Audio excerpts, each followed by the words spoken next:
With the impending release of Paper Mario: The Thousand Year Door on the Switch, today I decided to count down my rankings for the chapters in Paper Mario: The Thousand Year Door.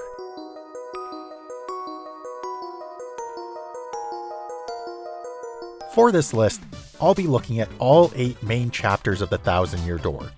This list is not including prologues or interludes, since it just didn't feel appropriate.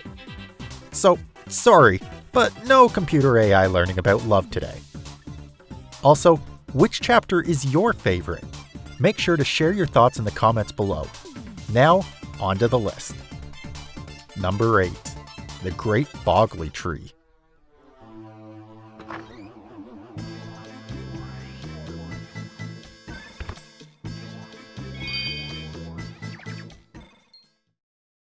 Being the second chapter in the game, Mario and his new friends head to the Boggly Woods in search of the Punies. Throughout your exploration of the Great Boggly Tree, you use your puny friends, along with your new partner, Madame Flurry, to solve puzzles and save the trapped Punies. At the end of it all, you are treated to an interesting boss fight against the one and only Magnus Von Grapple, rushing to beat him before the bomb he's set up explodes. In no way is this a bad chapter, but in the grand scheme of the game, it's one of the slower ones. And in a cast of great partners, Madame Flurry is probably the most forgettable one in my opinion, making it number 8 on my list. Number 7. For Pigs the Bell Tolls.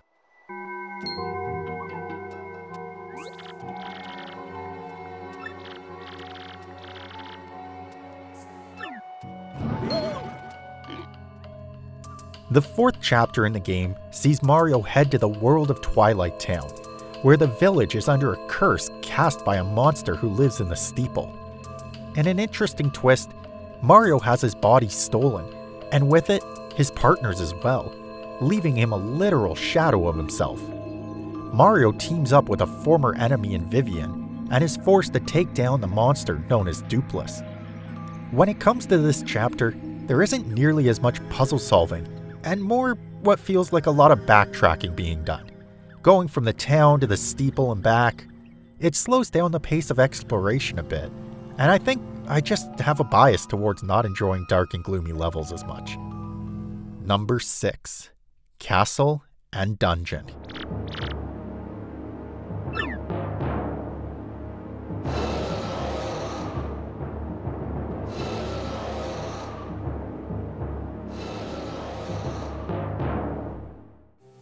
For the true opening chapter of the game, Castle and Dungeon sets the table for everything you can expect for the rest of the game.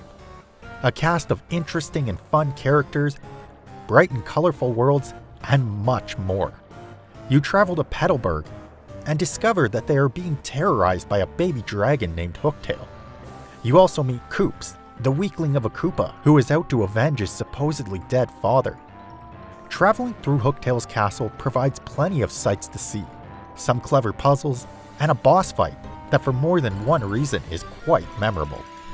In the end, it's a fitting chapter 1 for the game, and helps the player ease in at a nice pace.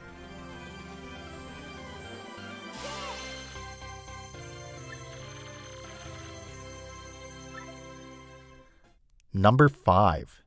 3 Days of Excess.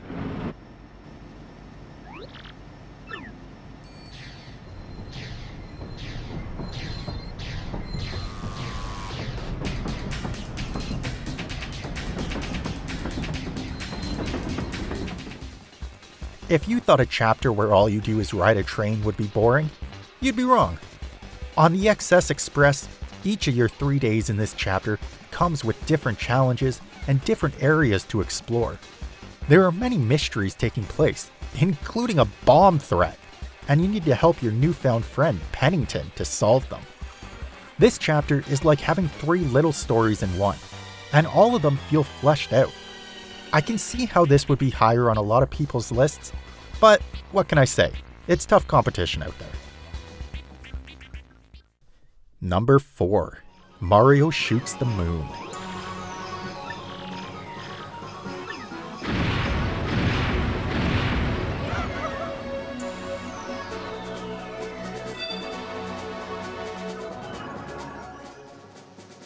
With 6 crystal stars in your grasp, your adventure now leads you to the moon.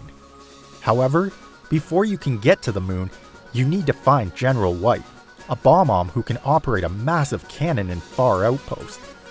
This chapter does start off slow, I'll admit, forcing you to backtrack to nearly every past place you've been in before you actually get to travel to the moon. But once you take a little trip down memory lane, the real fun begins. The puzzles are clever, and they make good use of all your partners in battle. On top of that, you get the return of Magnus von Grapple 2.0! And this time, he packs a punch. Number 3. The Thousand-Year Door.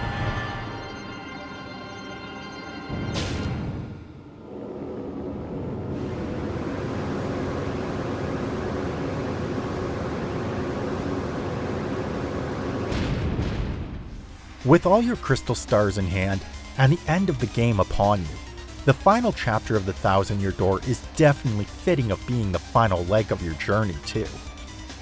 The great atmosphere of the Palace of Shadows really leaves you wondering what kind of world you've entered into, and there is no shortage of interesting puzzles, and the boss fights at the end are plentiful and offer a great challenge, especially the first time through.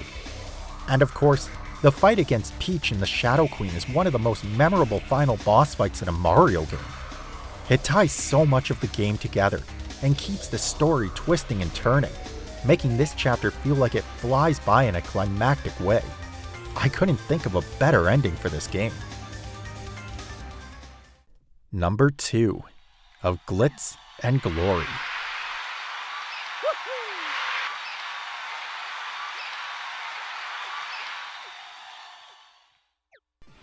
You would think the prototypical tournament chapter in a game would just be that, fight after fight until you reach the top. These chapters can often be a slog to deal with, but not in the floating town of Glitzville. Yes, the entire chapter is a tournament for the Great Gonzales to reach the top and fight Rockhawk, our clever smokescreen of a villain for the chapter. But almost all of the fights are unique in a way, and the dialogue throughout is wonderful and charming. More than that, there is another mystery to be solved in the Glitz Pit, in the form of X, who sends you cryptic messages throughout. And of course, you get a freaking adorable Yoshi partner in this chapter, who helps you on your way to the top. Overall, this chapter provides so much more than just a series of fights, and the atmosphere of the Glitz Pit feels just like a WWE experience. When I think of what modern-day Paper Mario games are missing, it's atmosphere and personalities within the characters like this. Number 1. The Key to Pirates.